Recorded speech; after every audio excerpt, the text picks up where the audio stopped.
భగవంతుడి జోలికి వెడితే భగవంతుడికి చటుక్కున కోపం రాదు. పోన్లే తెలిసి తెలియని తనం అంటాడు.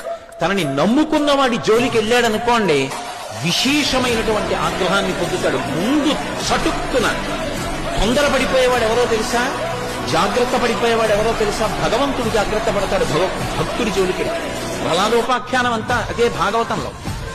ఎక్కడున్నాడని అడిగాడు. వజ్జలు నిర్పని ఈ మది మజ్జాతుడవైన నీకు మరియవ్వరిచే నుజ్జానమయ్య బాలక తజ్జనులం పేరు కొనుము తగనామ్రోలం. నీకు వజ్జలు ఉపాధ్యాయులు చెప్పలేదు, విష్ణు ఉన్నాడు అంటున్నావు. ఎక్కడున్నాడు రా? ఇందుగలడందులేడుని సందేహము వలదు చక్రి సర్వోపగతుండెందెందు వెదకి చూచిన అందందే కలడు దానవగ్రుని వింటే.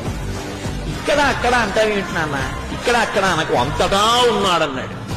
అంతటా ఉన్నాడని తన భక్తుడు అనగానే విష్ణువు ఉత్తర క్షణంలో అప్రమత్తుడయ్యాడు. ఎందుకని? అంతటా ఉన్నాడంటున్నావు కదా అని చూపుడు వేలు హిరణ్యకశిపుడిది ఇలా తిప్పి ఎక్కడాగుతుందో తెలియదు.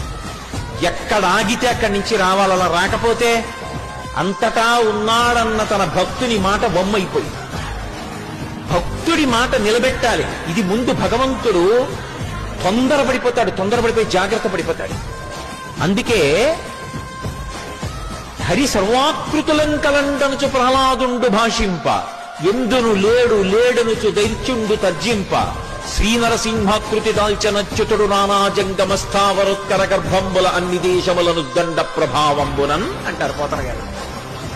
అసలు ఈ బ్రహ్మాండములన్నీ కలిపి ఒక నరసింహమైపోయింది. ఎందుకంటే ఏమో చూపుడు వేలు ఎక్కడాగుతుందో అక్కడి నుంచి రావాలి.